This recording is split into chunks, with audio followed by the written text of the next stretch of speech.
Sebelum itu, kami akan memperkenalkan diri terlebih dahulu. Perkenalkan, nama saya Nabila dengan NIM 130462406 dan rekan saya. Nama saya Syahnas. Oke, nama saya Syahnas Fairuza Saswina dengan NIM 13046240448. Perkenalkan, nama saya Nadine Nova Laurayu Arifin dengan NIM 1304624009.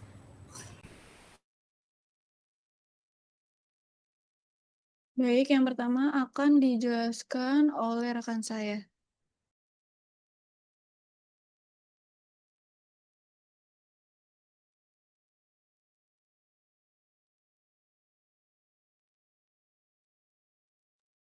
Baik, terima kasih Lala. Sebelumnya, mohon maaf Ibu, saya terkendala eh, kamera, tidak bisa on kamera. Sudah dicoba berkali-kali di berbagai device, nggak bisa karena laptopnya juga lagi bermasalah. Oke, yang pertama kita akan membahas tentang morfologi reproduksi. Sebelumnya di sini kami akan membahas tiga subbab, yaitu morfologi reproduksi, morfologi biji, dan morfologi vegetatif. Boleh di next. Oke, di sini ada inflorescence, pola percabangan yang merupakan sistem tunas reproduksi yang menghasilkan bunga dan disebut sebagai infrutescens, infructescens jika sudah menjadi buah. Sistem percabangan ini terdiri dari sumbu utama yang disebut peduncle atau rachis. Nah, setiap cabang atau bunga muncul dari ketiak daun yang disebut brake. Boleh di next.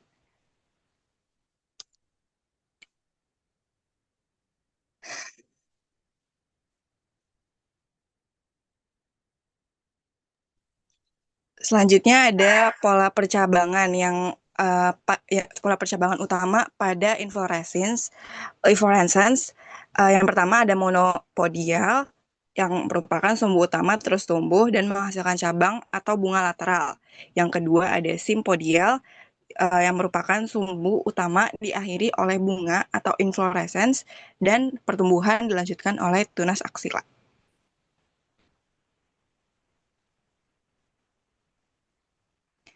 Selanjutnya ada tipe-tipenya. Di sini ada beberapa tipe, namun saya tidak menyantumkan semuanya. Ada 5 lebih. Yang pertama ada raceme, uh, merupakan tipe yang mempunyai sumbu utama tidak bercabang atau monopodial dengan bunga-bunga individual yang bertangkai. Pedikel. Di sini ada gambar contoh tipe racemenya dan contoh tumbuhannya itu ada bunga lupin. Boleh di next.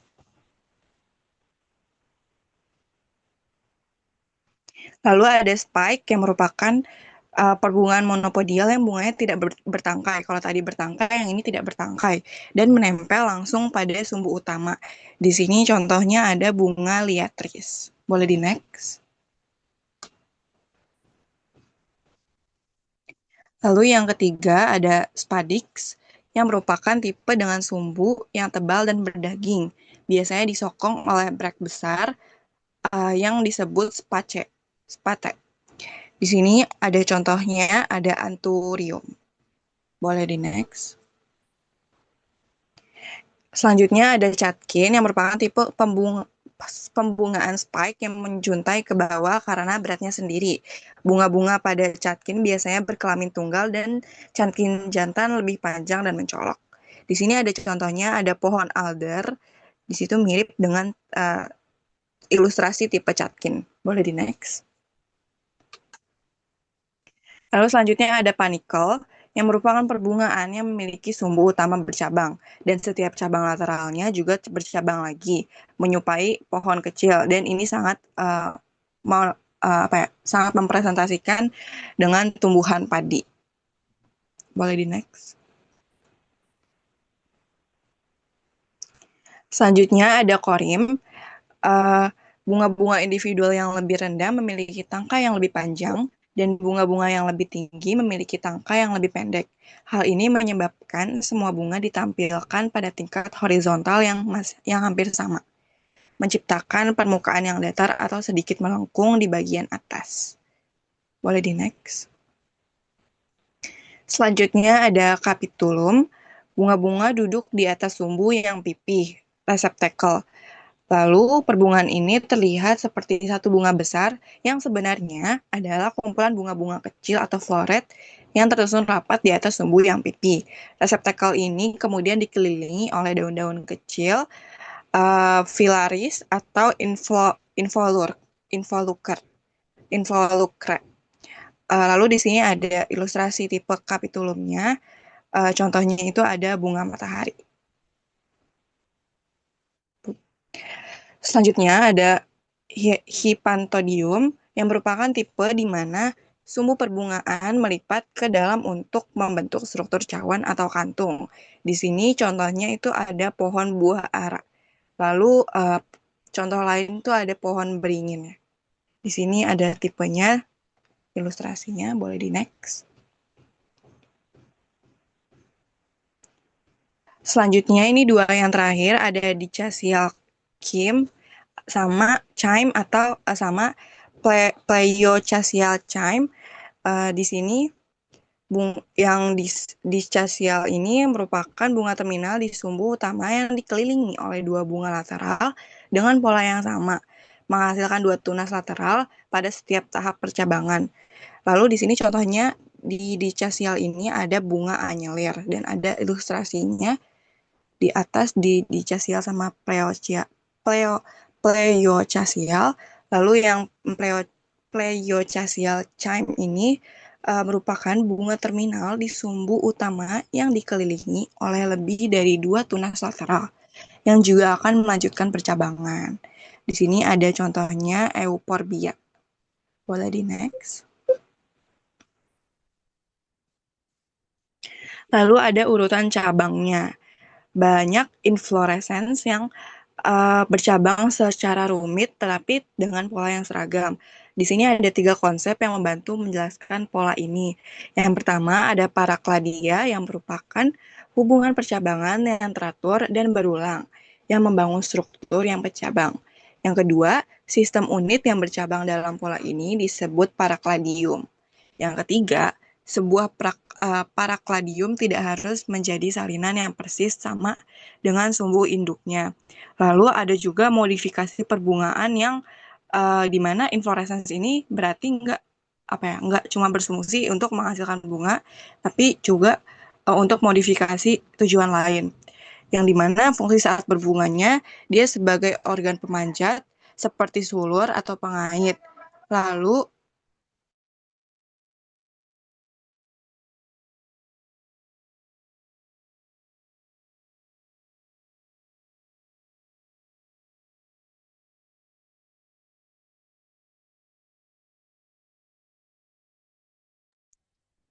fungsi yang kedua sebagai pasca perbunganya itu tangkai bunga dapat mengeras menjadi duri permanen atau melengkung menjadi pengait untuk memanjat setelah bunga layu. Dan juga dia sebagai pengganti organ yang digantikan oleh tunas vegetatif yang disebut dengan bulbil. Boleh di next.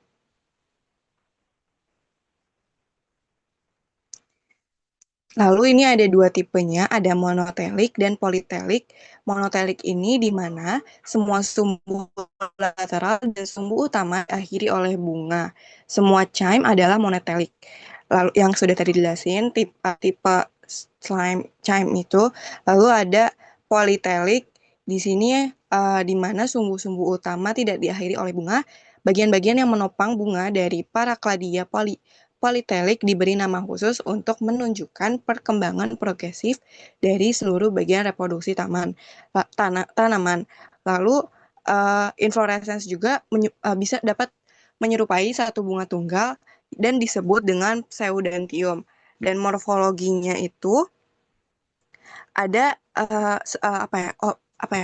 yang berdasarkan posisi ya, ovari yang merupakan bagian bawah karpel yang berisi ovum. Nah, posisi ovari ini ada yang superior dan inferior. Yang superior ini terletak di atas titik perlekatan perianth dan stamen. Lalu yang kedua inferior, dia perianth dan stamennya ini menempel di atas ovari. Boleh di next. selanjutnya akan dipresentasikan oleh rekan saya. Baik, selanjutnya saya akan menjelaskan mengenai mekanisme penyerbukan. Jadi penyerbukan adalah proses pemindahan serbuk sari dari kepala sari ke permukaan stigma, baik pada bunga yang sama, bunga lain dalam satu tanaman, maupun pada bunga tanaman berbeda. Jadi setiap bunga memiliki ciri morfologi khusus yang mendukung proses ini. Mekanisme penyerbukan dapat melibatkan gerakan cepat atau lambat bagian bunga, terutama pada penyerbukan sendiri. Klasifikasi penyerbukan biasanya didasarkan pada yang pertama, agen penyerbukan seperti angin, air, serangga, burung, kelelawar, hingga penyerbukan sendiri. Lalu yang kedua dengan cara menarik, misalnya warna, bentuk, bau, atau rupa. Selain itu, melalui ciri morfologi bentuk sendiri. Nah, di sini tampilan dua jenis bunga Aristolochia. Yang kiri adalah Aristolochia tricaudata dan yang kanan itu Aristolia trilobata dan bentuk kelopak lebar seperti corong, sedangkan yang kiri itu dan bentuk kelopak memanjang seperti ekor. Walaupun bentuknya berbeda, tapi keduanya ini memiliki trik yang sama untuk penyerbukan. Jadi serangga itu akan tertarik masuk karena bau dan bentuk bunganya. Begitu serangga masuk, serangga itu akan tertangkap oleh.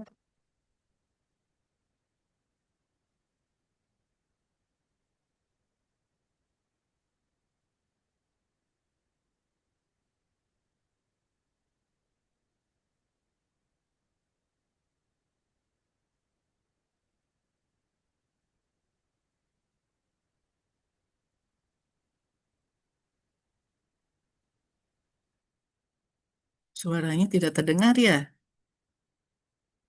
Jangan ditutup, Nabila. Tes, suaranya masuk nggak, Ibu? Ya, ada masuk. Baik. Yang pertama, saya akan menjelaskan mengenai penyerbukan, mekanisme penyerbukan. Jadi penyerbukan adalah proses pemindahan serbuk sari dari kepala sari ke permukaan stigma, baik pada bunga yang sama, bunga lain dalam satu tanaman, maupun pada bunga tanaman berbeda. Setiap bunga memiliki ciri morfologi khusus yang mendukung proses ini. Mekanisme penyerbukan dapat melibatkan gerakan cepat atau lambat bagian bunga, terutama pada penyerbukan sendiri. Nah, untuk klasifikasi penyerbukan biasanya didasarkan pada yang pertama itu pada agen penyerbuk seperti angin, air, serangga, burung, kelelawar, hingga penyerbukan sendiri. Yang kedua dengan cara menarik, misalnya warna, bentuk, bau, atau nektar. Serta yang ketiga itu melalui ciri morfologi bunga itu sendiri. Nah, di sini ada dua jenis bunga Aristolochia. Yang pertama, yang di kiri itu ada Aristolochia tricaudata dengan bentuk kelopak memanjang seperti ekor. Sedangkan yang kanan Aristolochia trilobata dengan bentuk kelopak melebar seperti corong. Ini walaupun bentuknya berbeda, keduanya ini memiliki trik yang sama untuk penyerbukan. Jadi serangga akan tertarik masuk karena bau dan bentuk bunganya. Begitu masuk, serangga terperangkap oleh rambut halus sehingga tubuhnya terkena serbuk sari. Setelah rambut layu, serangga bisa keluar sambil membawa serbuk sari ke bunga lain. Jadi ini contoh bagaimana morfologi bunga mendukung mekanisme penyerbukan.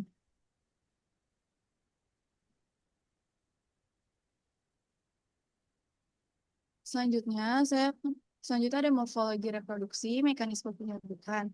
Yang pertama, di sini ada bunga yang mekar saat serbuk sari dilepaskan.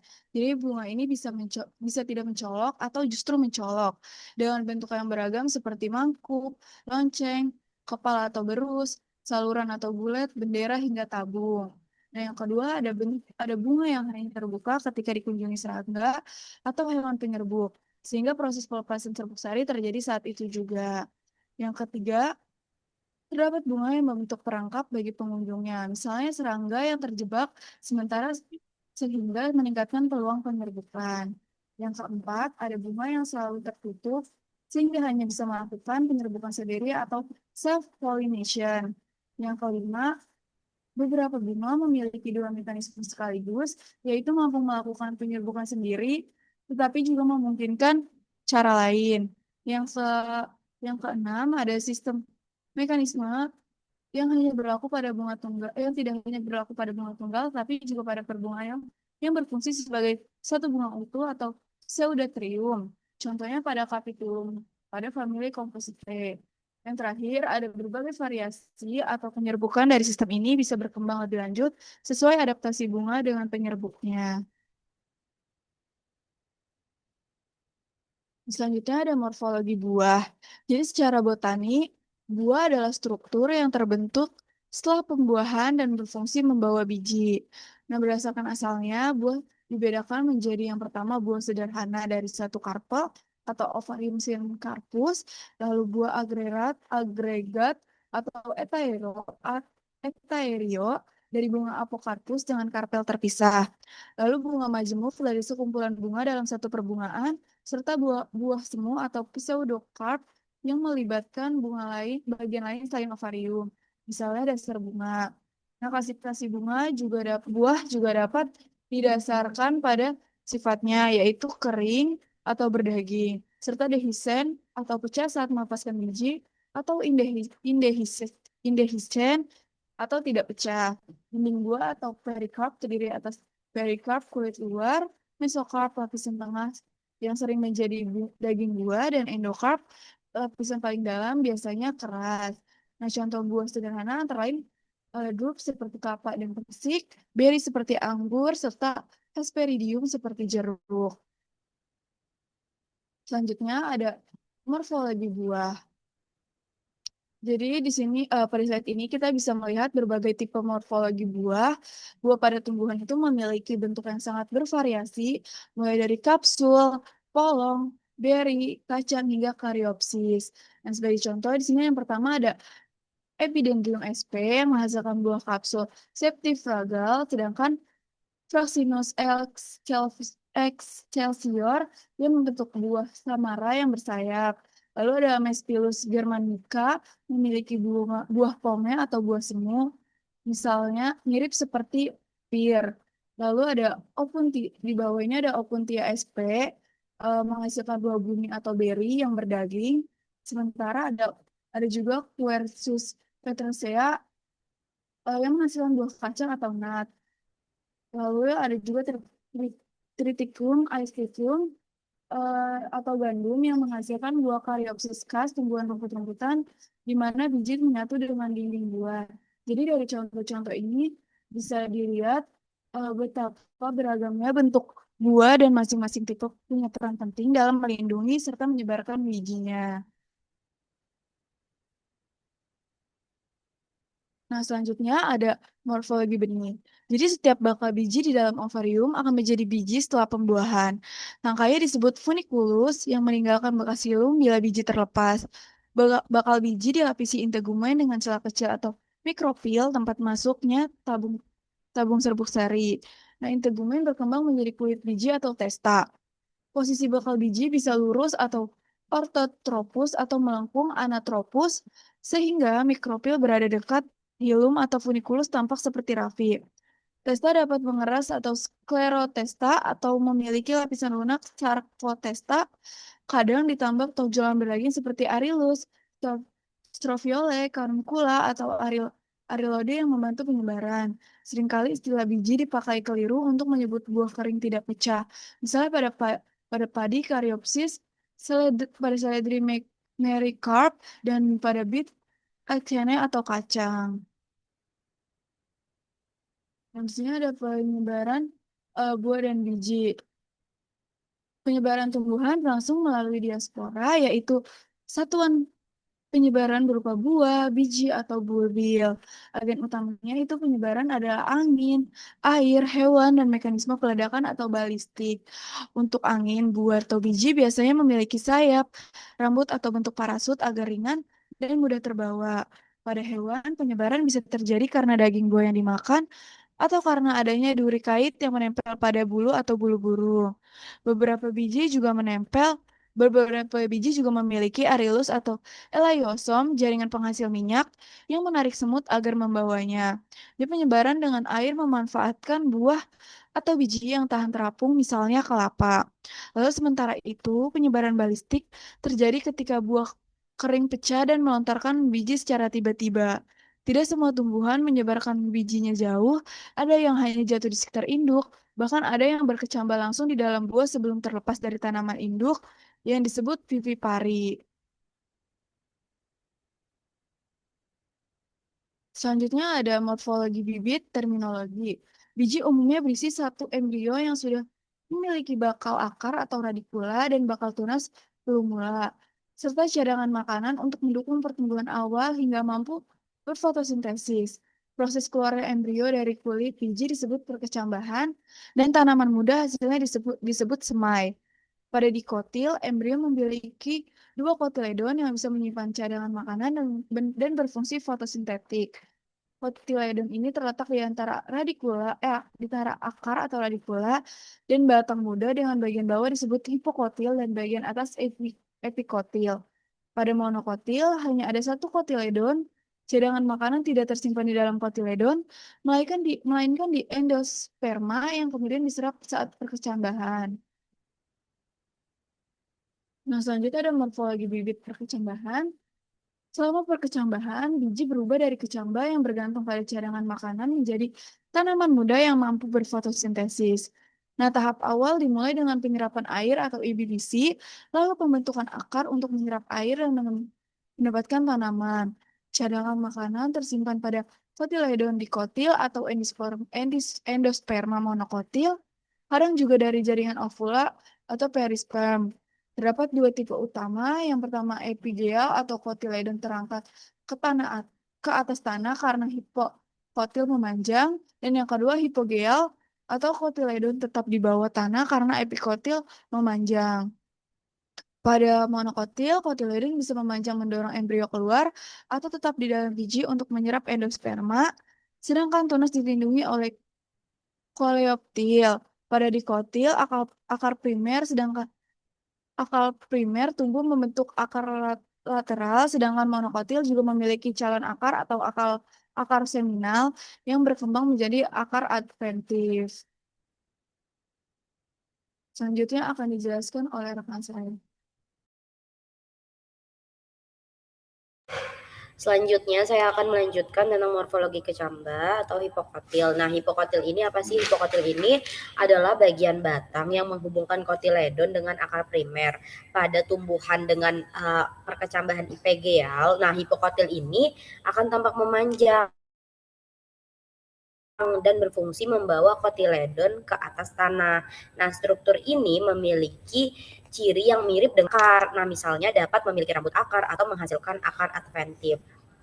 Nah, serta juga tuh kadang bisa membentuk kuncup adventif yang memungkinkan pertumbuhan tunas baru di bawah kotiledon. Selain itu, hipokotil ini juga bisa bersifat kontraktil atau menarik kecambah ke dalam tanah, yaitu membengkak menjadi organ penyimpanan atau yang kita sebut dengan umbi. Nah, bahkan juga bisa menyerupai akar atau batang tergantung spesies. Nah, pada beberapa tumbuhan seperti mangrove, pemanjangan hipokotil ini sebelum biji terlepas menyebabkan vivipari atau perkecambahan saat masih menempel pada induk. Nah, hipokotil ini juga berperan nih dalam meletakkan pada inang pada beberapa tumbuhan parasit. Bisa dilihat pada gambar itu memperlihatkan kecambah Rhizopora mangel atau pada mangrove ya. Pada tumbuhan ini itu perkecambahannya itu terjadi saat buah masih menempel di pohon induk atau vivipari sejati. Nah, hipokotil ini memanjang keluar dari biji sehingga bagian ini tampak jelas sebagai batang muda yang menghubungkan si kotiledon yang di dalam biji dengan akar primer. Epikotil ini masih berada di dalam biji, sedangkan si radikulanya, si akar embrionya ini ada di ujung bawah. Boleh di next? Nah, selanjutnya ini ada variasi bentuk hipokotil yang membengkak.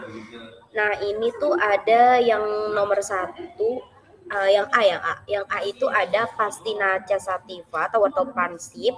Dia ini hipokotilnya membesar dan menyatu dengan akar. Ini ada R.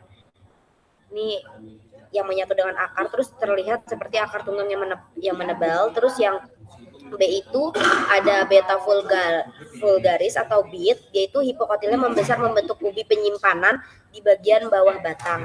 Nah, yang C ini ada si Clamen HD rifolium, dia ini hipokotilnya membengkak menjadi struktur seperti umbi bundar. Nah, yang D ini ada Centranthus ruber itu dia hipokotilnya membesar namun tetap memanjang seperti batang kecil dengan cabang akar keluar dari bawahnya. Nah, yang E ini ada Rhinum majus atau snapdragon. Dia ini terlihat hubungan antara psikotiledon, hipokotil, radikular, serta adanya tunas adventif. Boleh di next.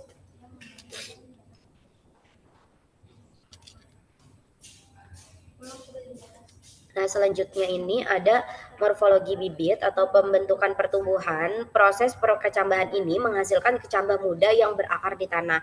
Dia ini dapat menyerap air, berfotosintesis. Nah, setelah tahap ini terjadi, itu ditandai dengan perkembangan sistem akar dan perpanjangan batang. Nah, contohnya itu pada monokotil. Monokotil ini pertumbuhannya ini sangat unik gitu karena batang dan akar awal itu seringkali terbatas sehingga banyak akar adventif berkembang dari batang. Sedangkan pada dikotil pertumbuhannya itu berbeda. Batang bisa tumbuh terus tanpa batas. Nah, si akar adventif akan lebih jarang dan variasi lain muncul seperti akar kontraktil, hipokotil menebal, serta kuncup aksilar yang berkembang menjadi batang baru. Nah, ini ada beberapa pertumbuhan kecambah monokotil menurut Tomlinson dan Esler tahun 1973. Yang pertama itu ada yang A, setiap ruas batang kecambah semakin melebar membentuk kerucut terbalik yang ditopang akar kontraktil lalu berkembang menjadi batang dengan banyak akar adventif. Nah, yang B itu pertumbuhan simpodial dari kuncup pada plumula membentuk unit kecil yang tumbuh terus. Nah, yang C itu variasi pola B dengan perubahan arah tumbuh terhadap gravitasi memperluas sistem akar. Nah, yang D ini pertumbuhan hanya pada plumula dengan pelebaran batang bertahap. Nah, yang E pada cordyline dan costus, plumula berkembang seperti A tetapi tidak membentuk rimpang dan akar adventif.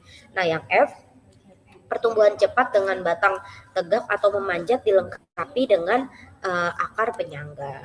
Boleh di next, Nabila.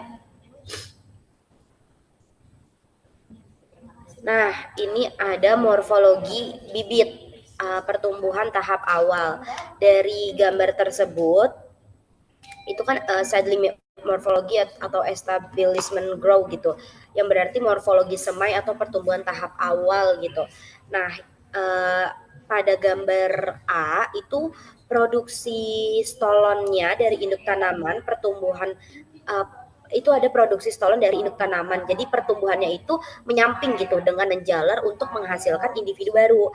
Nah, yang B itu produksi unit simpodialnya yang semakin besar tetapi berumur pendek. Jadi dia pertumbuhannya bertingkat dengan beruas-ruas lebih besar. Nah, yang C itu peningkatan lebar pada ruas-ruas yang berturut-turut.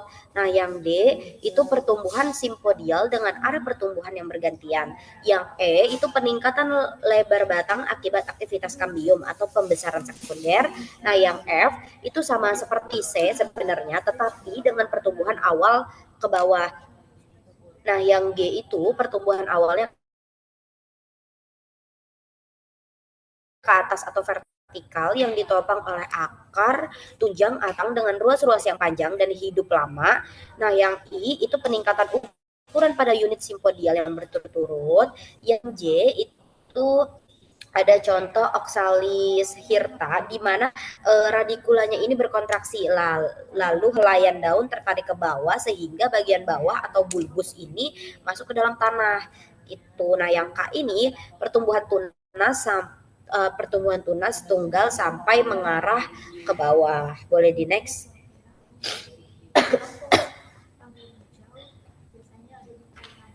Nah, selanjutnya ini ada perbanyakan vegetatif gitu. Nah, yang pertama itu ada rimpang atau rhizome. Nah, rimpang atau rhizome ini batang yang di bawah tanah yang tumbuh horizontal dan dapat menghasilkan tunas serta akar-akar dari bukunya. Nah, yang kedua ini ada umbi batang atau corm. Nah, ini merupakan batang bawah tanah yang membengkak dan berdaging. Nah, yang ketiga itu ada umbi lapis atau bulb. Ini merupakan tunas bawah tanah dengan daun yang berdaging. Nah, yang keempat itu ada stolon yang merupakan batang yang tumbuh mendatar di atas atau di bawah tanah yang dapat menghasilkan tunas baru gitu. Nah, yang kelima ini jenis tolon yang tumbuh mendatar di permukaan tanah. Boleh di next.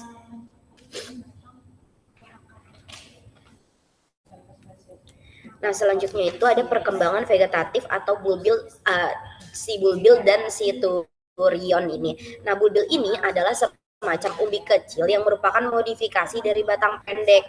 Nah, bulbil memiliki sisik daun berdaging di pangkalnya dan mudah membentuk akar ventif. Secara lebih spesifik, bulbil ini sering ditemukan di dua lokasi. Yang pertama itu pada batang udara dari beberapa tumbuhan memanjat. Nah, yang kedua itu ada di ketiak daun atau menggantikan tunas ketiak dan khususnya menggantikan bunga dalam perbungaan. Sedangkan turion merupakan kuncup musim dingin. Ini adalah struktur yang mungkin tumbuh dan bertahan hidup dalam kondisi buruk. Mungkin contohnya itu seperti musim dingin. Boleh di next.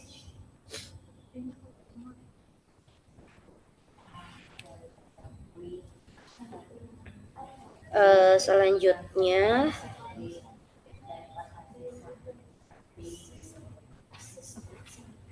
jadi berdasarkan gambar ini di sebelah gambar, jadi dia ada dua gambar yang sebelah kiri ini, dua itu dia kan menunjukkan dua struktur tanaman yang berbeda kan. Nah, struktur yang di sebelah kiri ini adalah umbi gitu, umbi yang sudah terpotong secara longitudinal atau membujur yang memperlihatkan bagian dalamnya.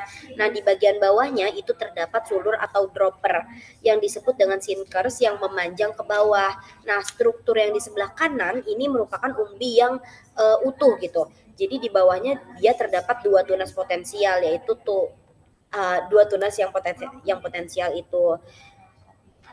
Terus di selanjutnya ini di gambar sebelah kanan itu gambar tanaman Herminium monicris. Jadi gambar A sampai gambar E ini ilustrasi gitu yang menunjukkan adanya tahapan perkembangan dropper. Dropper ini merupakan organ khusus pada beberapa tanaman yang berfungsi gitu untuk menarik atau menjatuhkan si tunas atau umbi ke dalam yang ke kedalaman yang lebih ideal di dalam tanahnya gitu. Nah, pada gambar ABC itu menunjukkan tunas yang B besar itu dan umbi lapis atau AD yang mulai berkembang. Nah, pada gambar D dan E itu menunjukkan dropper itu ditandai dengan huruf D besar yang memanjang ke bawah. Nah, tubernya atau T atau bakal ubinya ini ditarik oleh dropper menuju posisi yang lebih dalam. Nah, gambar F itu juga menunjukkan umbi lapis atau bulb yang memiliki akar dan sebuah dropper yang berkembang dari umbi tersebut. Nah, gambar G ilustrasi utuh dari tanaman Herminium monicris yang sudah dewasa.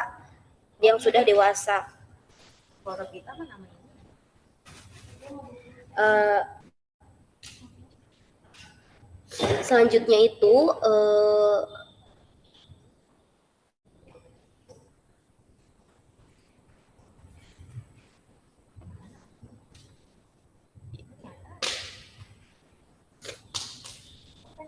nah, si umbi lapisan ini atau AD ini merupakan kan tadi umbi utama yang berada di bawah tanah kan. Nah, droppernya ini merupakan organ yang memanjang yang bergerak ke bawah. Nah, tuber atau T ini bakal umbi yang akan ditarik oleh si dropper ke dalam tanah gitu. Nah, lalu akarnya ini merupakan sistem perakaran yang akan menopang tanaman. Batang dan daun itu merupakan bagian yang berada di atas tanah. Nah, pada gambar H itu menggambarkan tanaman yang lebih tua yang menunjukkan umbi dan dropper yang telah berhasil menampakkan bakal umbi pada posisi yang lebih dalam. Boleh di next. Nah, selanjutnya ini ada gambar dari vegetative multiplication atau polyfication dan vivipary itu ini gambar tersebut itu menunjukkan perbanyakan vegetatif yang tidak biasa pada rumput Descampis alpina. Jadi yang pertama itu ada proliferasi atau perkembangbiakan. Jadi secara umum ini proliferasi merupakan istilah gitu yang digunakan ketika tunas vegetatif yang tumbuh di tempat di mana biasanya bunga atau buah akan tumbuh. Pada si Descampsia alpina ini tunas vegetatifnya justru kecil atau tillers yang seharusnya menjadi bunga malah berkembang biak dan kelompok bunga kecilnya di dalam perbungaan gitu. Nah, terus ada vivipari palsu, itu merupakan kondisi di mana si tunas vegetatif ini tumbuh dan berkembang langsung di tanaman induk. Ini tuh disebut palsu karena berbeda dengan vivipari sejati, di mana biji yang berkecambah sebelum terlepas dari tanaman induk, di mana biji berkecambah ini sebelum terlepas dari tanaman induk. Nah, pada si kasus ini, si tunas vegetatifnya ini tumbuh malah menggantikan si biji atau bunga. Nah, anatomi bunga yang dimodifikasinya ini, titik tumbuh di ujungnya ini dan perbungaan dapat menghasilkan bunga atau tunas vegetatif. Nah, meristem ini yang berada di bawah ketiak daunnya gitu termodifikasi, biasanya menghasilkan bunga. Namun dalam kasus proliferasi, meristem ini malah mengembangkan tunas vegetatif. Nah, si akar adventif atau tunas vegetatif ini seringkali memiliki akar adventif gitu. Jadi akar yang tumbuh dari akar utama yang sudah terbentuk, sehingga mereka itu siap tumbuh secara mandiri jika jatuh atau terlepas dari tanaman induk. Nah, gitu. Intinya dari gambar ini tuh Descampsia alpina ini bereproduksi secara tidak umum gitu melalui vivipari sejati, di mana tanaman baru berkembang dari tunas vegetatif pada perbungaan bukan dari biji. Nah, hal ini berbeda dengan vivipari sejati yang terjadi pada biji. Boleh di next. Selanjutnya itu ada masih dengan gambar yang sama, maksudnya materi yang sama gitu. Nah, gambar ini menunjukkan perkembangbiakan vegetatif, yaitu cara tumbuhan berkembang biak tanpa melalui biji, dengan fokus pada proliferasi atau perbanyakan dan vivipari palsu.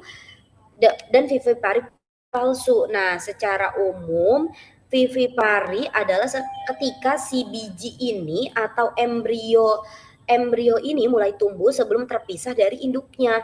Nah, vivipari palsu ini mengacu pada kondisi di mana tunas vegetatif bukan tunas generatif dari biji gitu. Si tunas vegetatif ini tumbuh pada bagian atas tanaman seperti pada inflorescence yang tadi sudah dijelaskan oleh Shanas gitu, pada rangkaian bunga. Nah, pada gambar ini itu dibagi-bagi menjadi beberapa bagian untuk menggambarkan jenis-jenis tumbuhan yang melakukan vivipari palsu. Nah, contohnya itu ada pada A dan B, itu Chlorophytum comosum yang biasa dikenal sebagai tanaman spider plant. Nah, gambar ini itu menunjukkan tumbuhan induk dengan stolons atau tunas merambat yang menjulur dari inflorescence atau rangkaian bunga. Pada si ujung stolon ini muncul tunas-tunas vegetatif baru yang ditandai dengan huruf B. Nah, tunas ini juga sudah memiliki akar adventitious atau ditandai dengan AD yang merupakan akar yang tumbuh dari bagian batang atau daun, bukan dari bagian akar utama. Nah, ini adalah contoh proliferasi di mana tanaman baru itu tumbuh dari bagian vegetatif tanaman si induk. Nah, pada yang gambar yang C itu ada Festuca ovina vivipara. Ini tuh adalah jenis rumput yang menunjukkan vivipari pada Jadi pada inflorescence atau rangkaian bunga, tunas-tunas vegetatif yang disebut dengan pillars ini tumbuh itu menggantikan spiculates atau tangkai biji. Nah, ini adalah vivipari palsu yang umum pada spesies rumput. Nah, selanjutnya pada gambar D itu ada Dactylis glomerata. Nah, gambar ini itu menunjukkan spikellet atau bunga rumput tunggal di mana bagian bawah dari spikelet ini terdapat tunas vegetatif yang ditandai dengan B dan akar adventitious yang ditandai dengan AD yang tumbuh bersamaan dengan si bunga yang ditandai dengan huruf F gitu. Nah, ini merupakan contoh vivipari palsu pada tingkat bunga di mana tunas vegetatif tumbuh di tempat yang seharusnya menjadi bunga atau biji. Boleh di next? Nah, selanjutnya untuk penjelasan dari gambar tersebut adalah proses perkembangan tunas akar atau root buds gitu, yang merupakan bentuk perkembangbiakan vegetatif. Nah, pertumbuhan tunas akar ini adalah tunas yang membentuk pada akar gitu. Mereka itu dapat muncul pada berbagai jenis tanaman, baik monokotil maupun dikotil. Nah, perkembangan dari kalusnya ini, jika akar rusak, sel-selnya akan berdiferensiasi menjadi kalus atau jaringan sel yang tidak berdiferensiasi. Dan dari kalus inilah si tunas akar akan membentuk. Akan dapat terbentuk. Nah, selanjutnya ada perkembangan endogen. Jadi ketika tunas akar muncul secara endogen artinya mereka terbentuk dari dalam jaringan akar, khususnya dari primordia tunas akar yang muncul di dalam jaringan akar lateral. Nah, ini tuh berbeda dengan tunas yang tumbuh di batang yang biasanya muncul secara eksogen gitu atau dari permukaan. Nah, fungsi dan jaringan yang terlibatnya ini, si tunas akar akan muncul dari periskel atau korteks akar dan mereka dapat tetap domain atau tidak aktif untuk periode yang lama. Nah, untuk koloni-koloninya ini perkembangan tunas akar yang ekstensif dapat juga membentuk klon dari pohon yang sama seperti pada pohon populus dan liquid dambar atau klon-klon ini juga bisa tetap terhubung gitu melalui sistem akar atau bahkan jika terpisah mereka dapat menghasilkan efek yang sama. Boleh di next? Ini daftar pustaka yang kami berikan, yang kami gunakan yaitu merupakan dari buku Plant From dari Bell dan Brian. Boleh di next? Saya kembalikan ke moderator.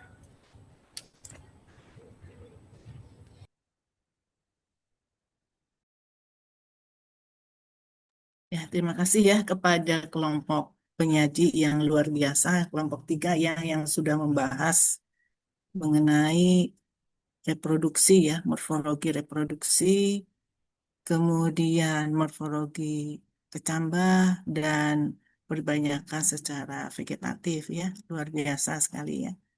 Anda kelompok 3 ini ya, silakan kelompok 1, kelompok 2, kelompok 4, kelompok 5. Ada berapa kelompok ini ya? 6 ya? Kelompok 6, silakan untuk bertanya atau memberikan Kepada teman-teman yang ingin tambahan. bertanya, kami membuka sesi diskusi untuk mungkin untuk 3 penanya terlebih dahulu. Kepada teman-teman yang ingin bertanya, boleh langsung untuk raise hand atau ketik di kolom chat. Terima kasih.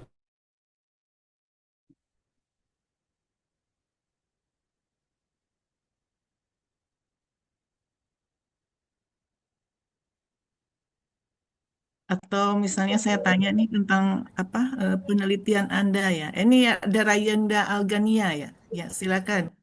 Kelompok penyaji yang menjadi moderator ada di sini. Ya. Rayenda Algania. Baik Ibu, terima kasih dan teman-teman yang presentasi. Aku izin bertanya. Nah, saat biji itu berkecambah kan ada ya hipokotilnya tuh yang panjang, ada juga yang pendek. Nah, menurut kalian itu kenapa dia bisa beda? Terus ada nggak sih keuntungan atau kerugian dari masing-masing kedua dari masing-masing bentuknya itu? Terima kasih. Baik, Rainda, terima kasih atas pertanyaannya. Bagi teman-teman yang ingin bertanya, dipersilakan.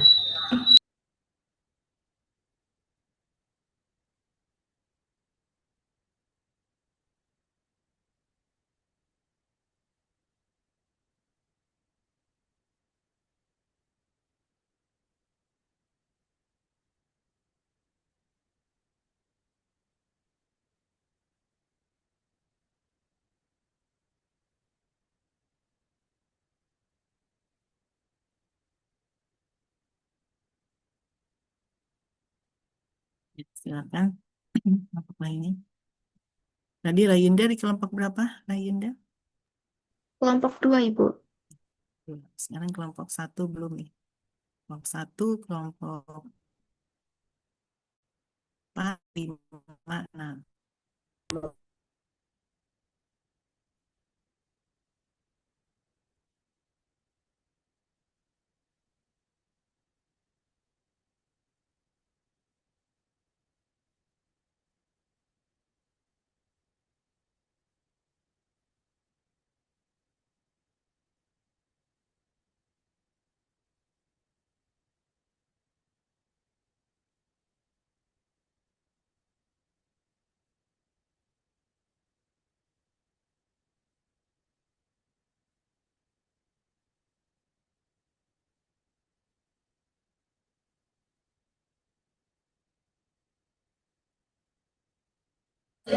Boleh selanjutnya untuk Risa.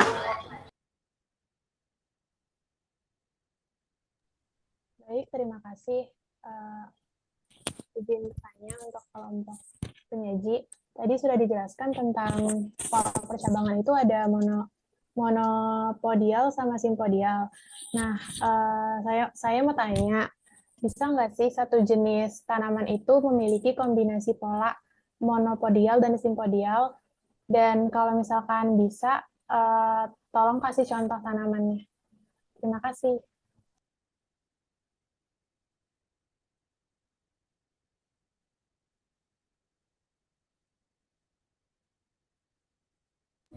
Terima kasih Risa atas pertanyaannya.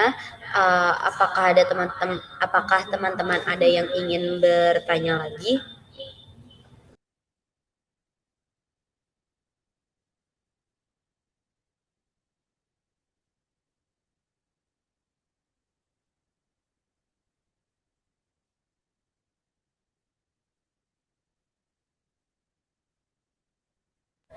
Baik, jika tidak ada, izinkan kami untuk melakukan diskusi terlebih dahulu untuk menjawab pertanyaan dari Rainda dan Risa. Terima kasih.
Nah, apakah ada tadi yang terakhir bertanya dari kelompok berapa ya? Kelompok satu, Ibu. Kelompok satu. Jadi kelompok Risa dari kelompok satu, ya.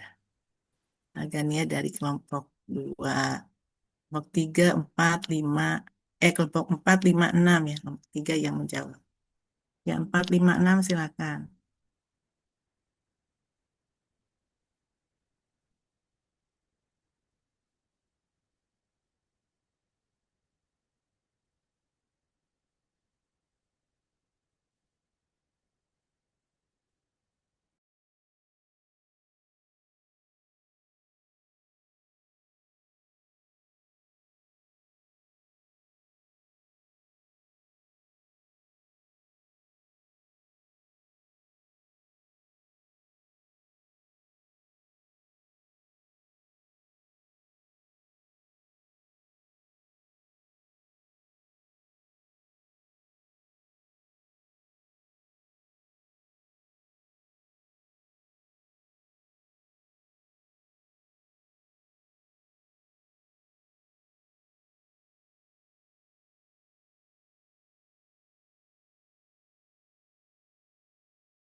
Ratih, kok baru hadir? Kemana aja tadi dicari-cari sama ibu? Eh, iya Ibu, maaf tadi saya telat karena masih di jalan Bu, jalan menuju kampus. Maaf Oh, ya Bu.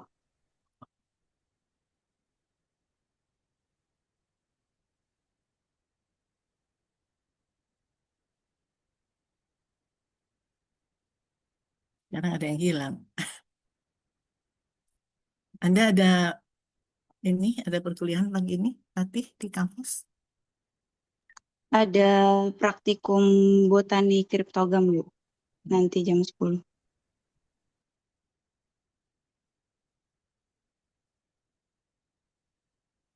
Ya, silakan, ada yang bertanya tadi sudah bisa dijawab belum?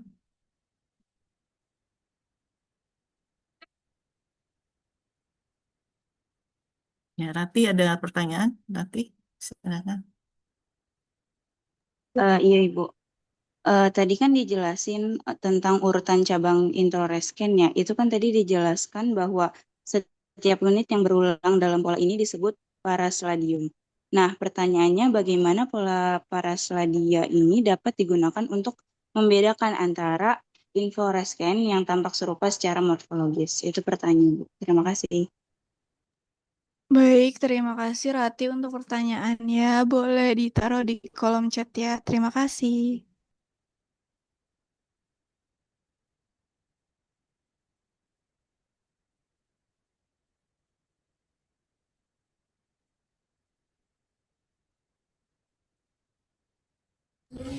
Baik, mungkin saya akan menjawab pertanyaan dari Rainda. Tadi itu pertanyaannya saat biji berkecambah ada hipokotil yang panjang dan pendek. Nah, kenapa sih bisa beda dan ada keuntungan atau kerugian nggak dari masing-masing bentuk itu?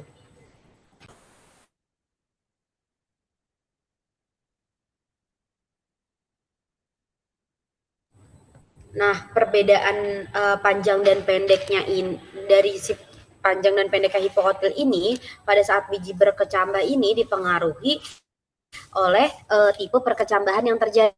Jadi pada saat perkecambahan IPGL nih, hipokotil itu akan memanjang sehingga mendorong si kotiledon ini keluar ke permukaan atas tanah. Nah, sebaliknya juga pada perkecambahan hipogeal, hipokotil ini tidak akan memanjang sehingga kotiledonnya ini tetap berada di dalam tanah. Nah, perbedaan ini merupakan bentuk strategi adaptasi tanaman dalam menghadapi lingkungan yang berbeda. Nah, hipokotil yang panjang pada perkecambahan IPGL ini memberikan keuntungan nih karena kotiledon ini dapat terangkat ke atas permukaan tanah dan ikut berfotosintesis sehingga dia menyediakan energi tambahan bagi pertumbuhan awal tanaman. Nah, hal ini membuat bibit dapat tumbuh lebih cepat di lingkungan dengan cahaya yang cukup.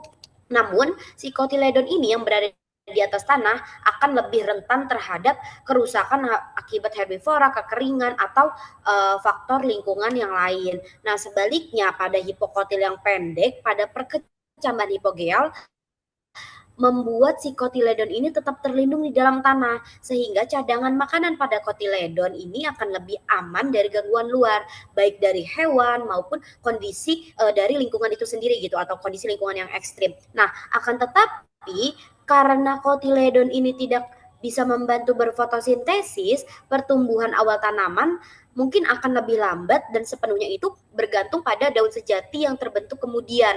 Dengan demikian, masing-masing tipe dengan demikian itu sebenarnya masing-masing tipe itu memiliki keuntungan dan kerugian yang menyesuaikan dengan kondisi dari tempat tumbuhnya mereka gitu. Apakah terjawab, Prainda? Baik, sudah sangat terjawab. Terima kasih banyak, Nadine. Terima kasih ya kepada kelompok 3. Ya, jadi tadi sudah dijelaskan ya bahwa hipokotil itu panjang itu kan namanya perkecambahan epigeal ya, seperti pada kacang hijau gitu ya. Kemudian mangga dan sebagainya ya. Itu kotiledon itu kan naik ke atas tanah ya. Keuntungannya bisa untuk fotosintesis awal dan kerugiannya rentan rusak ya. Tadi sudah dijelaskan bisa dimakan oleh serangga dan lain-lain. Kalau hipokotil pendek itu namanya perkecambahan hipogeal ya. Itu biasanya pada jagung, pada padi gitu ya, hipogeal. Itu kotiledon tetap di bawah tanah. Keuntungannya terlindungi dan kerugiannya itu tidak bisa melakukan fotosintesis. Itu sudah jelas ya, sudah dijelaskan. Ya, terima kasih kepada kelompok yang bertanya, kelompok 2 ya yang bertanya ya, dan kelompok 3 yang menjawab ya. Silakan yang berikutnya, pertanyaan berikutnya. Baik, Ibu, saya izin untuk menjawab dari Risa kelompok 1. Sebelumnya saya masih mohon maaf karena masih terkendala tidak bisa on kamera. Tadi Risa bertanya, apakah dalam suatu tumbuhan ada yang memiliki dua mode pertumbuhan yaitu monopodial dan simpodial? Kalau misalkan ada, berikan contohnya. Jadi mode pertumbuhan ini ada di mana uh, apa ya, bagian-bagian yang berbeda dari tanaman itu, misalkan batang utama dan cabang-cabangnya, atau pada tahap pertumbuhan yang berbeda, misalkan kombinasi monopodial ini batangnya, terus simpodial ini cabangnya, kayak gitu. Jadi kalau misalkan monopodial ini kan sumbu utama yang terus tumbuh dari tunas ujung tanpa batas. Kalau misalkan yang simpodial, pertumbuhan sumbu utama berhenti, misalnya diakhiri oleh bunga, dan pertumbuhan selanjutnya diambil alih oleh tunas samping. Lalu kombinasi antara dua mode ini, monopodial sama simpodial ini, ada di tanaman berkayu, di mana batang utama tumbuh secara monopodial untuk mencapai ketinggian, dan cabang-cabang lateralnya, si simpodialnya, uh, ya, tumbuh secara simpodial kayak gitu. Lalu untuk contoh tanamannya di sini ada pohon kakao, di mana bahasa Latinnya Theobroma kakao. Jadi di pohon kakao ini batang utamanya tumbuh secara monopodial dan vertikal dengan susunan daun spiral. Lalu cabang lateralnya tumbuh secara plagiotropik atau horizontal dari tunas aksila pada batang utama. Nah, cabang-cabang itu yang merupakan simpodial, sedangkan yang batang tadi itu monopodial gitu. Jadi kalau misalkan kedua kombinasi antara dua mode itu membuat tanaman untuk mengoptimalkan strukturnya dengan batang utama yang kuat dan vertikal untuk mencapai cahaya, serta cabang-cabang lateral yang tadi simpodial untuk menyebarkan dan menghasilkan area tangkapan cahaya. Apakah terjawab, Prisa? Jawab, terima kasih Sanas. Ya, terima kasih ya kepada kelompok 1 dan kelompok 3 yang menjawab. Jadi satu jenis tanaman itu bisa saja memiliki percabangan monopodial dan simpodial ya sekaligus, biasanya dipengaruhi oleh fase pertumbuhan ya, kemudian posisi batang utama atau cabang, serta tujuan pertumbuhan vegetatif atau generatif ya. Jadi itu bisa dua-duanya, seperti misalnya tomat itu batang awal monopodial sedangkan percabangan bunganya simpodial. Ya, terima kasih. Selanjutnya ada satu pertanyaan lagi ya terakhir.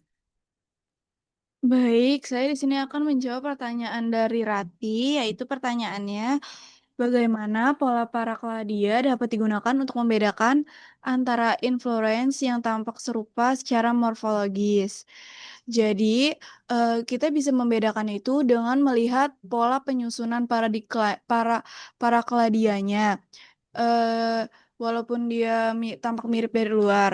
Misalnya pada resmose itu contohnya di anggur, para keladianya itu tersusun secara akropetal yang bunga yang lebih tua itu ada di bagian bawah, sedangkan bunga yang lebih muda itu terus muncul ke arah ujung. Jadi rangkaian bunganya itu tampak memanjang dengan bunga termuda selalu di puncak. Nah, lalu contoh yang satu lagi itu ada yang cimos atau pada melati. Jadi para keladianya itu tersusun secara basi petal. Jadi bunga yang tua itu berada di ujung atau tengah, lalu bunga-bunga yang baru tumbuh itu di samping atau di bagian bawahnya, sehingga rangkaian bunganya itu terlihat melebar gitu dari pusatnya. Jadi cara membedakannya itu dengan melihat arah perkembangan para keladianya secara akropetal atau secara basipetal. Baru kita bisa membedakan apakah inflorescensia itu termasuk resmos atau cimos gitu. Meskipun bentuk keluarnya itu sekilas mirip. Eh, Apakah sudah terjawab, Ratih?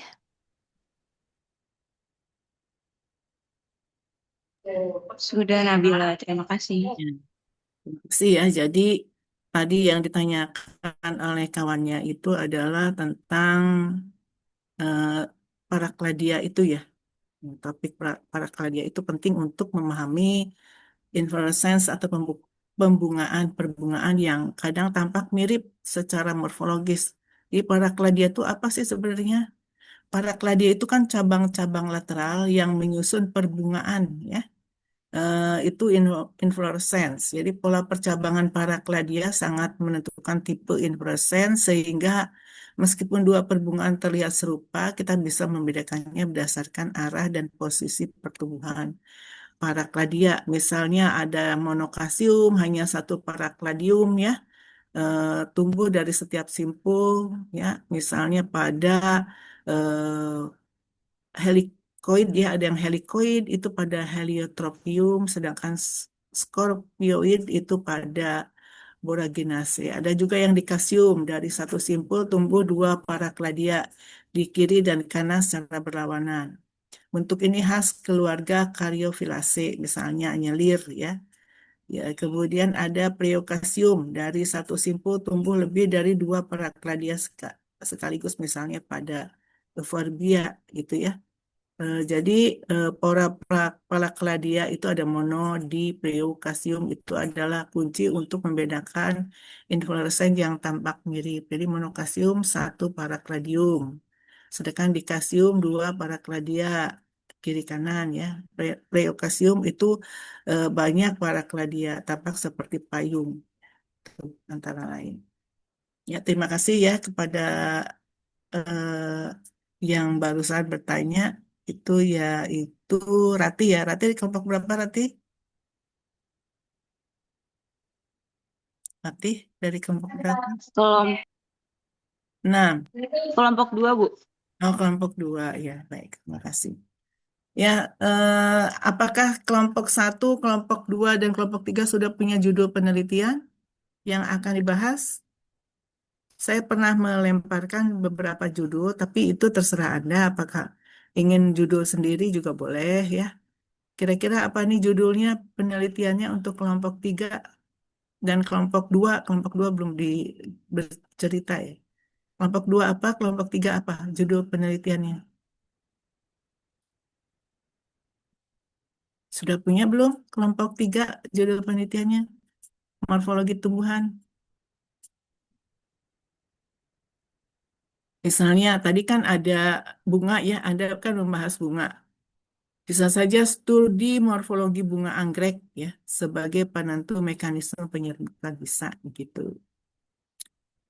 Bisa juga Anda kan juga membahas tentang perkecambahan ya. Ya, kalau untuk yang kelompok dua bisa saja perbandingan morfologi akar pada tanaman monokote dan dikote yang ditanam di media berbeda. Bisa seperti itu. Atau yang lain ya mengenai batang misalnya. Ya, analisis perubahan morfologi batang dan daun pada tanaman tomat akibat pemberian pupuk organik bisa begitu juga. Jadi terserah kepada Anda ya kelompok masing-masing. Dan saya harapkan setelah presentasi materi yang ada di buku Adrian Bell, Anda langsung bisa presentasi materi penelitian. Apakah sanggup atau mau bagaimana?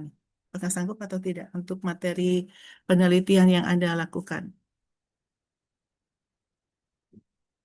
Kelompok 3, bagaimana judulnya sudah menemukan atau belum?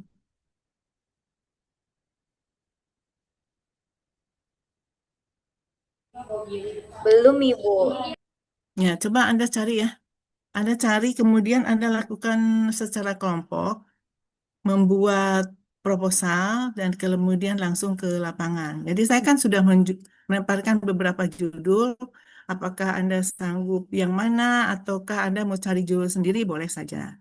Ya, kalau Anda sudah punya judul, nanti saya lihat juga proposal. Ya. Kelompok 3 belum ya, belum punya judul. Kelompok 2 sudah punya judul belum? Kelompok 2.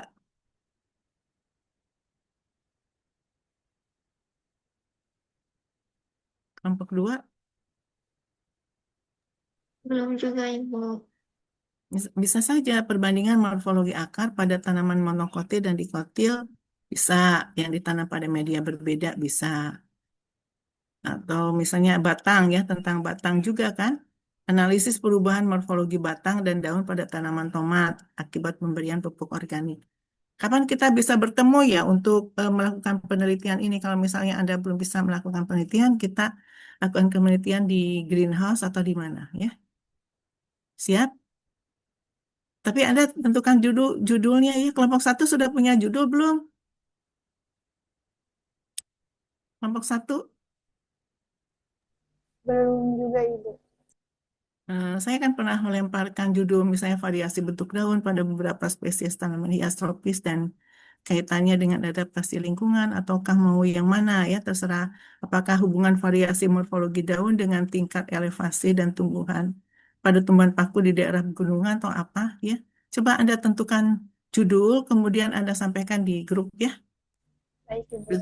Ya, terima kasih ya setiap kelompok tolong melemparkan judul untuk setiap kelompok nih. Kemudian sesudah presentasi materi ini, Anda presentasi hasil penelitiannya ya. Bisa seperti itu? Sanggup nggak? Ya, bisa. Rayinda, Dinda, Nabila, Nadine ya. Mudah-mudahan bisa semua ya. Coba on cam semuanya, kita foto bersama dulu ya. Ya, terima kasih. Ya, mudah-mudahan Anda bisa melakukan penelitian ya. Muhammad Rajib juga ya, Nada ya, Ratna Duhita ya. Ya, on cam semua bisakah? Arifia, Muhammad Naufal, Muhammad Rajib sudah ada, Muhammad Naufal, Ananda Zahra, bisa on cam ya. Kita foto bersama ya. Satu, coba Arifia Hairunisa, Muhammad Naufal, Ibu, Ananda. maaf untuk Muhammad Novel, katanya kameranya terkendala, Ibu. Oh ya, oke, baik. Satu, dua, tiga, empat.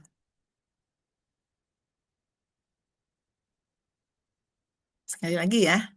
Satu, dari ujung ini, dari dahi ke sini kelihatan. Satu, dua, tiga. Ya. Terima kasih atas perhatian dan kerjasamanya. Semoga judul penelitian segera ditulis di grup. Kemudian kita melakukan penelitian apakah harus di greenhouse ataukah di lapangan ya. Terima kasih. Assalamualaikum warahmatullahi wabarakatuh. Selamat pagi dan selamat beraktivitas. Waalaikumsalam warahmatullahi wabarakatuh. Terima kasih Banyak, Ibu. Sama-sama. Izin saya keluar Zoom meeting ya. Terima kasih.